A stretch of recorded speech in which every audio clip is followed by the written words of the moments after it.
Hello, first graders. We are starting a new week, so that means that we have a new theme. This week we will be exploring folk tales. Folk tales are made up stories that are passed down through generations. They are told over and over and over and retold. So sometimes through those retellings, you might find little differences.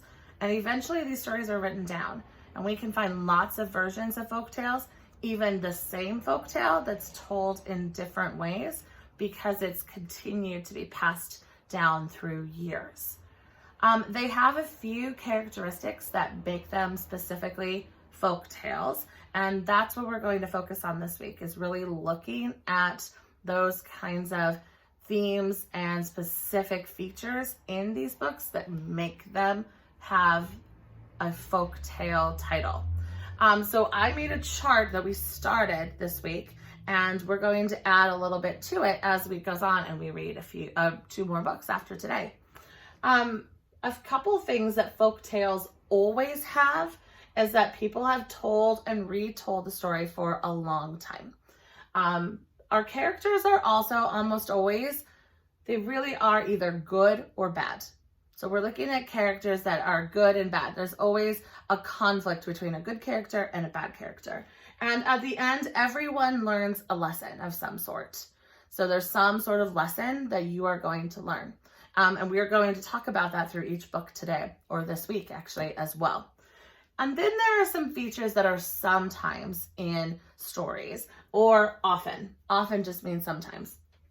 Today, the book that we're reading uses one of those kinds of features, where one of the characters might use cleverness or trickery to solve the problem.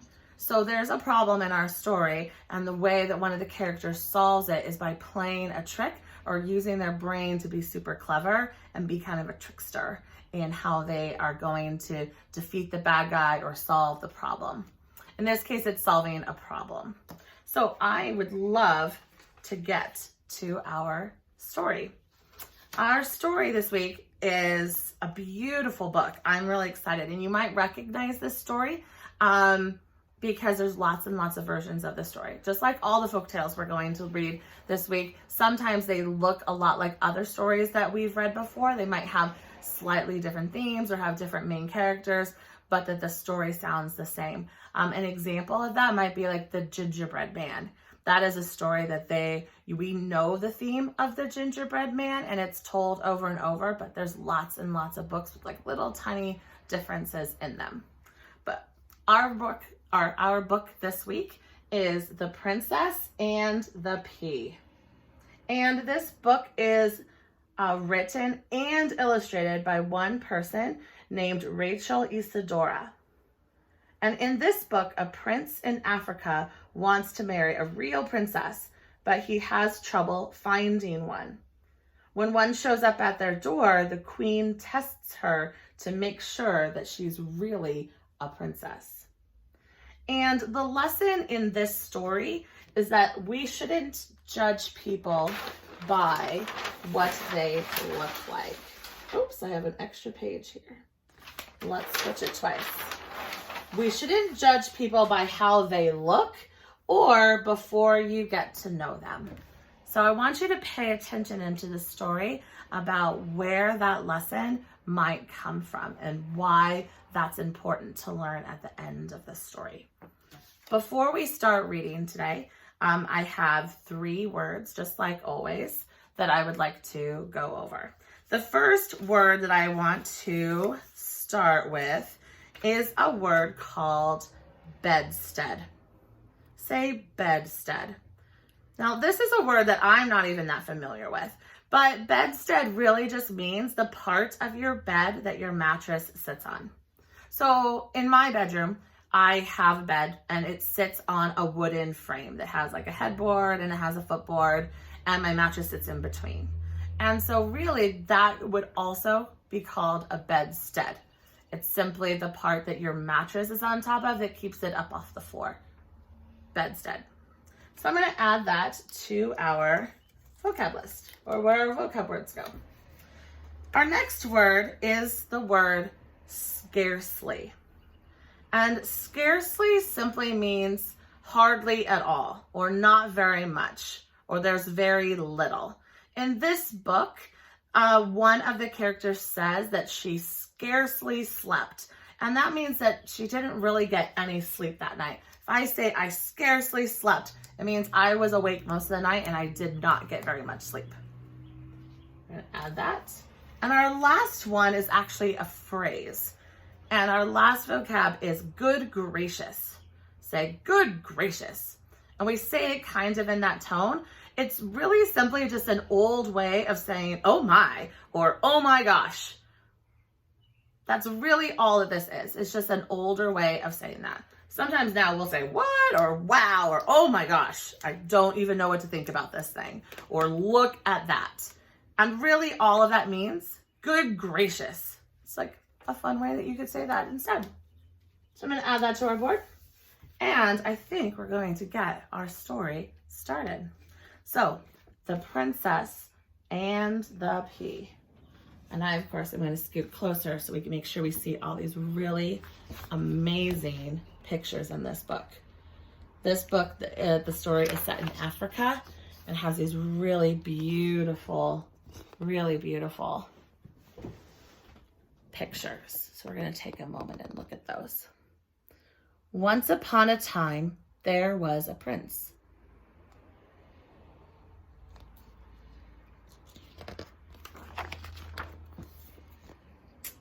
The prince wanted to marry a real princess, so he traveled all over the world in hopes of finding such a lady. I love this picture. I love how it shows everyone dark, like in shadow as they're walking across the desert. I wonder if you can find which one you think is the prince.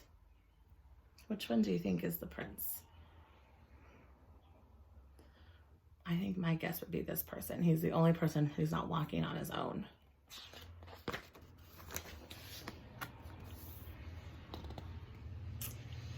He met many princesses, but it was difficult to tell whether they were real ones.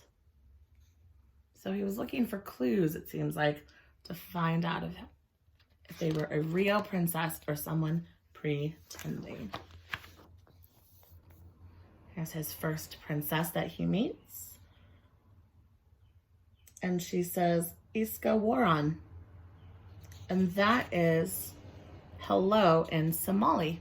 We have lots of families at our school who actually are from Somalia and speak Somali. So we might even hear that phrase at IAA.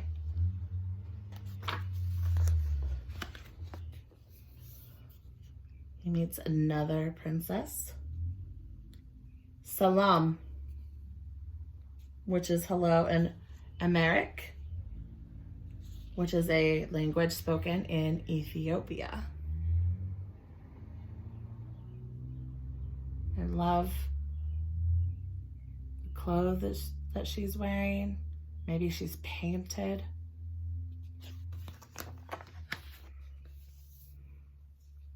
And this princess says, Jambo Habari, which is another language we might recognize at our school because that is Swahili.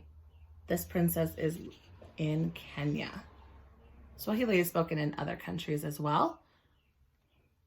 And we have lots of families at our own school who speak Swahili. There was something about each princess that was not quite right. So the prince came home again and was sad. I want you to look at his face. He's looking pretty sad. He's really looking for that princess to build a life with. One evening, there was a terrible storm. Suddenly, a knocking was heard at the gate, and the old king went to open it. Look at how they showed the storm, all the rain and the lightning, and a single person out there. There was a princess standing at the gate, but good gracious. Did you hear it? Vocab word. What a sight the rain and the wind had made her look, and yet she said she was a real princess. Do you think they believe her? Listen to that sentence again. And yet she said she was a real princess. It sounds like maybe they're not quite so sure. Ah, we shall soon find out if she is real, said the queen. So she went into the bedroom where she laid a pea upon the bedstead. That vocab word. Here's our bedstead. Then she took 20 mattresses and laid them on the pea, and then put 20 feather beds on top of the mattress. That is a lot of blankets and mattresses and feather beds. That is quite a stack of material. On this, the princess had to lie all night. It's so tall, she needs a ladder to get to the top. Look at that. Whew. The next morning, the princess was asked how she had slept. Oh, very badly, said the princess. I scarcely closed my eyes all night. Heaven only knows what was in the bed, but I was lying on something hard, so that I am black and blue all over. That's horrible, said the king. Look at her giant stack of mattresses and feather mattresses and blankets. I wonder if the king feels a little bit bad right now. He says, that's horrible.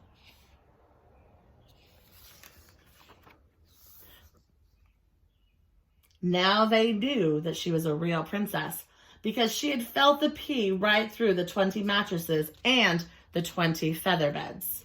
Nobody but a real princess could be as sensitive as that. So there's the queen being clever and tricky, but it turns out that she was a real princess. So the prince took the princess for his wife.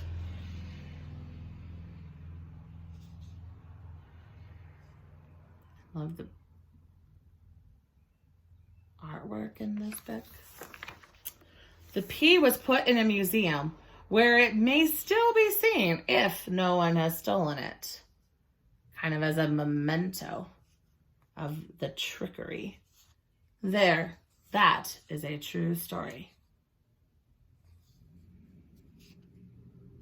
Great. I'm going to give you a moment to think about that book and what you thought.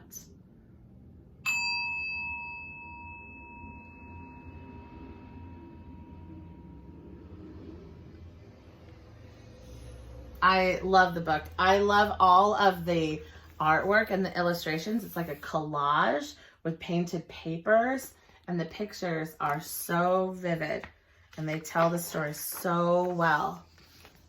Even with simple outlines, I think this book is just really, really beautiful. In this book, our character, one of the characters is playing a trick. She's being extra clever and playing a trick on one of the other characters. I am going to give you a minute to think about who is it who's playing the trick and on who.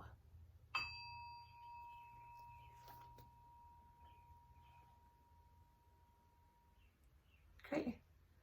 So in this book, I notice that the queen is the one who's playing the trick, right? On our original chart that we had on the last page, it was that we are using cleverness and trickery to solve a problem. They were trying to figure out if this person who came in the rain, who looked like a mess, if she was a princess like she said she was. And so they decide to play a trick on her in order to see. They hide that pea in the bed in order to see if she's a real princess or not. And in the end, they found out that they were correct.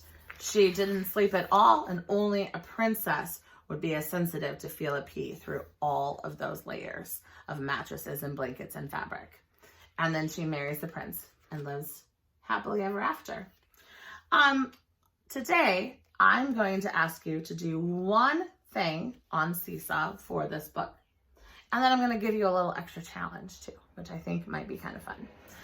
What I want you to do is to go on to Seesaw, and you will see that there's a chart to fill out. I want you to tell me what happened at the beginning of this book, what happened in the middle of this book, and what happens at the end of this book. I want you to think really carefully about how could you explain the first part of this book.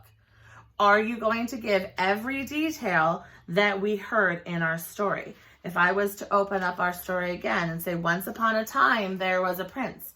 Is that what my beginning sentence is going to be? That's really not telling us a lot of information. We're thinking about how the prince went